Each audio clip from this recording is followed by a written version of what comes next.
안녕하세요. 옛 성인들의 말씀과 지혜, 그리고 옛날부터 전해오는 풍속을 알아보는 천국의 니캉네캉입니다. 이제 우리 민족의 대명절인 설날이 열흘도 채 남지 않은 것 같네요. 그래서 오늘은 음력으로 새해 첫날인 설날의 유래와 풍속, 그리고 시절 음식, 세배 등에 대해서 한번 알아볼까 합니다. 아직까지 이 채널의 구독자가 아니신 분은 지금 바로 구독, 좋아요, 알림 설정 꼭 부탁합니다. 여러분, 까치 설날은 어저께고요. 우리 설날은 오늘이래요. 예전에는 설날이 되면 이런 동요를 많이 들어왔는데 요즘은 그것도 사라져가고 있죠. 우리 민족의 최대 명절 중 하나인 설 연휴를 앞두고 그동안 만나지 못했던 가족이나 친척들과 다 함께 모여 즐거운 시간을 보낼 생각에 벌써부터 설렘이 가득하신 분들도 많이 계신가요? 특히 올해는 27일이 임시공휴일로 지정됨에 따라 최소 6일, 31일까지 휴무로 하는 곳은 9일이라는 긴 연휴가 시작되죠. 아마 긴 연휴를 이용해서 해외여행을 가는 분들도 많으실 텐데요. 물론 해외여행도 좋지만 모처럼 맞이하는 대명절을 맞이하여 조상님께 차례도 지내고 또 어르신께 세배를 드리는 것도 좋은 전통이라 할 수 있습니다. 그럼 지금부터 그 설날의 유래에 대해서 한번 알아볼까요? 우선 설날을 국어사전에서 한번 검색해 볼까요? 그러면 설날은 우리나라 명절의 하나, 또 정월 초하룻날이다 이렇게 나오네요. 음력으로 정월 초하룻날이라는 것이죠. 한국 세시 풍속사전에서는 설의 다른 이름에 대해서도 소개되어 있는데요. 원일, 원단, 원정, 원신, 원조, 정조, 세수, 세초, 연두, 연수, 연시라고도 하는데요.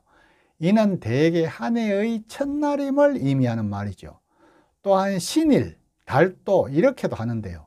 근대 국가에 와서는 신정으로 일컬어지는 양력설의 상대 개념으로 구정이라고도 하고 있죠. 새로운 해가 시작된다는 의미의 설은 날짜뿐만 아니라 그날 행해지는 의례와 놀이 등을 통틀어 가리키는 말로 사용된다고 합니다. 설이라는 말의 유래는 정확하게 밝혀진 바는 없으나 우리나라의 민속 신앙이나 혹은 역사적 기록 등을 통해 관련 내용을 추측해 보면 대략 알 수가 있는데요. 새해의 첫날에 1년 동안 아무 탈 없이 지내게 해달라는 바람을 담아 만들어졌다는 설과 또 한 해를 새로 세우다 이런 의미의 서다에서 생겨났을 것이라는 의견도 있고요. 또 나이를 한 살 더 먹어 서럽다 이런 의미에서 생겼다는 등 다양한 추측이 있다고 합니다. 가장 유력한 설의 어원은 낯설다와 삼가다로 새롭게 시작되는 날 몸과 마음가짐을 바로하고 행동과 말을 조심해야 한다 이런 의미가 포함되어 있다고 합니다. 또 다른 의미의 설은 사린다, 사간다라는 옛말에서 유래한 것으로 삼가다나 조심하다라는 그런 의미도 가지고 있고요. 세다는 몸가짐이나 언행을 조심하여 나쁜 기운을 쫓아낸다 이런 의미에서 설 잘 세십시오, 잘 세셨습니까? 이렇게 꼭 설날이란 말을 넣었다고 합니다. 또 다른 의미는 나이를 의미하는 몇 살 할 때 이 살에서 옛말인 설에서 유래되었다는 주장인데요. 조선시대 책 월인석보에서는 그 아기 7살 먹어, 이 말은 그 아이 7살 먹어 이런 표현을 통해서 살의 옛말이 설이었다고 짐작할 수 있는 것에서 착안한 주장이라고도 합니다. 우리나라에서는 삼국시대부터 설에 대한 기록을 찾아볼 수 있다고 하는데요. 삼국사기에는 백제에서 설맞이 행사를 진행했다는 기록이 있고요. 신라시대에는 새해 첫날이 되면 신하들이 왕에게 문안 인사를 하고 왕은 신하들에게 잔치를 베풀고 이를 신에게 배례, 그러니까 제사를 지냈다고 합니다. 백제 같은 경우에는 정월이 되면 천지신명에게 제사를 지냈다는 기록이 남아 있고요. 이때부터 설날은 조상에게 차례를 지내는 전통이 시작되었다고 역사학자들은 판단하고 있답니다. 이렇게 설날은 삼국시대를 거쳐 고려, 조선시대까지 우리나라 민족 대명절로 내려왔다고 하죠. 이렇게 설날이 이어져 오고 있었는데 9월 말, 그러니까 1895년 양력이 채택되면서 그 빛이 일부 발했고요. 일제강점기 때 잠깐 끊어질 뻔한 적이 있었죠. 일제강점기 때는 조선도 일본처럼 양력 1월 1일, 그러니까 신정에 의무적으로 명절을 보내라는 일본의 명령이 내려졌고요. 음력 1월 1일, 그러니까 예설 구정이죠. 이 구정에 세배를 할 경우에는 엄벌을 처한다, 이렇게도 했답니다. 이때는 양력 1월 1일을 신정, 음력 1월 1일을 구정이라고 불리면서 이중 명절을 세는 폐단도 발생하였잖아요. 조선 총독부는 1936년 조선의 향토오락이라는 책을 표현해서 우리의 말과 글, 심지어 성과 이름까지도 빼앗아 민족 문화를 송두리째 흔들어 놓았고요. 이때부터 설도 구정으로 격하해 우리 민족 정신을 말살시키려 했답니다. 이처럼 일본의 처벌과 제재 때문에 반강제적으로 양력설인 신정 때 명절을 보내기도 했지만 결과적으로 전통적으로 내려온 우리나라의 설날, 고유설날이죠. 이 구정을 막을 수는 없었답니다. 하지만 이렇게 신정을 세는 정책은 일제강점기가 끝난 다음에도 제도적으로 남게 되었는데요. 제가 어릴 적만 해도 1년에 음력설, 양력설 이렇게 2번을 세웠잖아요. 그러다가 전두환 정부 때인 1985년 음력 1월 1일을 민속의 날 이렇게 정하여 설날을 공휴일로 지정하였고요. 4년 뒤인 1989년부터는 설날이라는 명칭을 되찾았고 그때부터 3일 연휴로 정하여 지금까지 내려져 오고 있다고 합니다. 언제 누구에 의해서 왜 시작되었는지는 알 수 없지만 오랜 시간 민족 대명절로 자리 잡은 설, 그 기원은 알 수 없으나 존재만으로도 새로운 시작의 설렘을 담고 서로의 복을 빌어주는 의미 있는 날이었다고 하죠. 자, 그럼 그 설날의 풍습도 한번 알아볼까요? 설날 하면 가장 떠오르는 풍습, 먼저 떠오르는 게 뭘까요? 바로 차례와 세배인데요. 설날에 차례를 지내는 순서나 방법 등은 이 채널에서 여러 번 올린 적이 있으니 참고하시고요.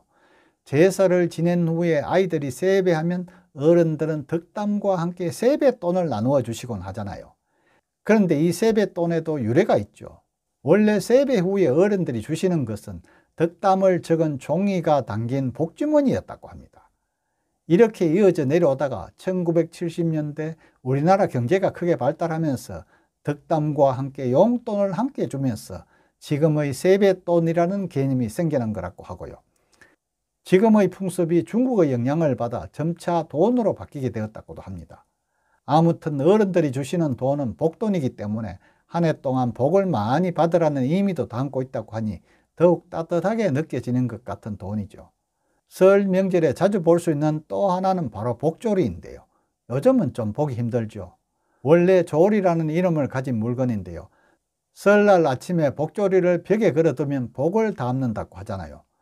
조리는 원래 쌀을 이는 데 사용하는 기구인 만큼 쌀알이 많을수록 재물을 많이 얻게 된다는 의미를 담고 있답니다. 올 설날에는 복조리를 꼭 걸어놔 복을 소담스럽게 담아보시면 어떨까요? 그리고 설날에 하는 세배의 유래나 세배 방법 등에 대해서는 다음 시간에 따로 한번 알아보기로 하고요. 오늘은 설날 음식에 대해서도 한번 알아보겠습니다. 설날에는 다양한 음식을 만들어 나눠 가지는 기법이 있는데요. 설날을 대표하는 음식에는 떡국을 빼놓을 수 없잖아요. 그래서 차례상에도 떡국을 올리죠. 흰 가래떡을 이용해 만드는 음식인 이 떡국은 순수와 장수를 의미한 새해 첫 음식이죠. 가래떡을 가늘게 썰어낸 모습은 엽전과 비슷한 모양인데요. 이는 한 해 동안 재물이 풍족하길 기원하는 그런 의미도 담고 있다고 합니다. 또한 떡국은 나이를 한 살 더 먹는다는 게 아니라 희고 뽀얗게 새로이 태어나라고 만든 음식이기도 해서 순백의 떡과 국물로 지난해 묵은 때를 깨끗하게 씻어버리는 것이라고도 한답니다. 다시 말해서 순백은 흰 한복을 입고 흰 떡을 먹으며 묵은 그림을 버리고 하얀 도화지 위에 새로운 그림을 그리는 것과 같은 의미라고도 합니다. 지역마다 떡국 문화가 조금씩은 다른데요. 황해도의 경우에는 눈사람을 닮은 조랭이 떡국, 경기도에서는 떡만두국과 메밀만두를 쪄 먹는다고 합니다. 그리고 충청도의 경우에는 생떡국과 미역 생떡국을 많이 먹는다고 하네요. 생떡국은 쌀가루로 떡반죽을 해서 바로 끓여 먹는 떡국이라고도 합니다. 또 만두는 온 가족이 둘러앉아서 빚는 재미가 있는 음식이잖아요. 요즘은 취향과 입맛에 따라 판매되는 제품이 많아 활용도도 높다고 하죠. 밀가루로 만든 만두피에 쏙 재료를 넣고 둥글게 빚어주는 만두는 복을 사서 먹는다는 의미가 담겨 있다고 하는데요. 1년 동안 복이 만두처럼 소담하고 풍성하게 들어오길 바라는 마음에서 설날 음식이 되었다고도 합니다. 이 밖에도 떡과 전, 소화를 돕는 시원하고 달달한 식혜까지 풍성한 음식만큼이나 마음도 풍성해지는 명절이잖아요. 다음 민속놀이에 대해서 한번 알아볼까요? 요즘 많이 없지만 옛날에는 윷놀이를 참 많이 했죠.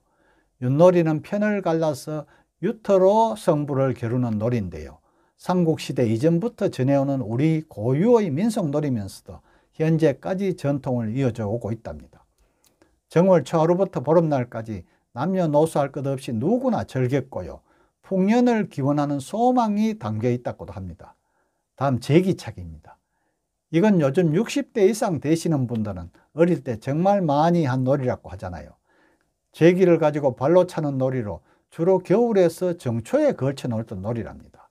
제기는 엽전이나 쇠붙이에 얇고 질긴 종이나 천을 접어서 산 다음에 끝을 여러 갈래로 찢어 너풀거리게 한 놀이기구인데요. 제기는 고대의 공차기인 축국에서 비롯된 놀이고요. 제기라는 말도 축국을 우리말로 표현한 것이라고 합니다. 처음에는 공을 높이 차며 놀았는데 공 구하기가 어려워지자 엽전을 활용한 엽전제기가 출현했다고도 하더라고요. 근대를 거쳐 계속 사랑받던 제기놀이는 서양식 공차기인 축구가 들어오자 엽전제기만이 남게 되었고요. 오늘날 우리가 아는 모습의 제기가 되었다고 합니다. 다음 세 번째 공기놀이인데요. 이거는 배경사진에서 보시듯이 아마 젊은 분들은 잘 모르실 겁니다. 5개 또는 그 이상, 주로 5개를 많이 하죠. 조그맣고 동그란 돌을 가지고 던져 손으로 잡고 노는 민속놀이로 계절과 장소에 상관없이 전국에 퍼져 있던 보편적인 놀이라고 하죠. 조선 헌종 때 이규경 선생에 있어 쓰인 오주연 문장 전상고라는 책에 그 기록이 남은 것으로 미루어 보아 그 역사가 상당히 오래되었음을 알 수 있다고 하는데요. 공기놀이는 아이들의 손재주나 운동신경 등에 도움이 되고요. 침착성도 길러줄 수 있는 놀이였다고도 할 수 있습니다. 다음 네 번째로 팽이치기입니다. 이건 나무로 깎은 팽이를 채로 쳐서 돌리는 놀이로 주로 겨울철에 얼음판 위에서 즐기던 놀이죠. 요즘은 우리나라 날씨도 자꾸만 아열대로 바뀌어 얼음판을 잘 볼 수가 없어 사라져 가는데요. 팽이는 빙글빙글 돌아가게 하는 놀이로서 채를 이용하거나 손으로 꼭지를 잡고 돌리기도 하는데요. 이건 별다른 규칙도 없고 방법이 쉬워서 어린아이들이 특히 좋아하는 놀이랍니다. 그런데 요즘 가장 유행하는 놀이는 무엇일까요? 말하기 싫지만 바로 이 고스톱입니다. 세월이 지나감에 따라 놀이 문화도 바뀐다고 하나 이것은 온 가족이 함께 모이는 명절에는 좀 좋지 않은 것 같죠. 아이들도 보는데요. 좋은 말로 미화시켜 고스톱은 우리나라 최대 스포츠라고는 하지만 이건 아닌 듯합니다. 그래서 원래 설날엔 집에서 여러 가족이 함께 모여 설날 음식과 민속놀이를 즐기면서 색다른 추억을 만들어 보는 것도 좋을 것 같습니다. 오늘은 우리 민족의 최대 명절인 설날을 앞두고 설날의 유래와 풍속 등에 대해서 알아보았는데요. 우리 전통을 되살리는 의미에서도 설날의 의미를 되새겨보는 그런 기회가 되시길 바랍니다. 끝까지 시청해 주셔서 감사하고요. 구독도 꼭 부탁합니다.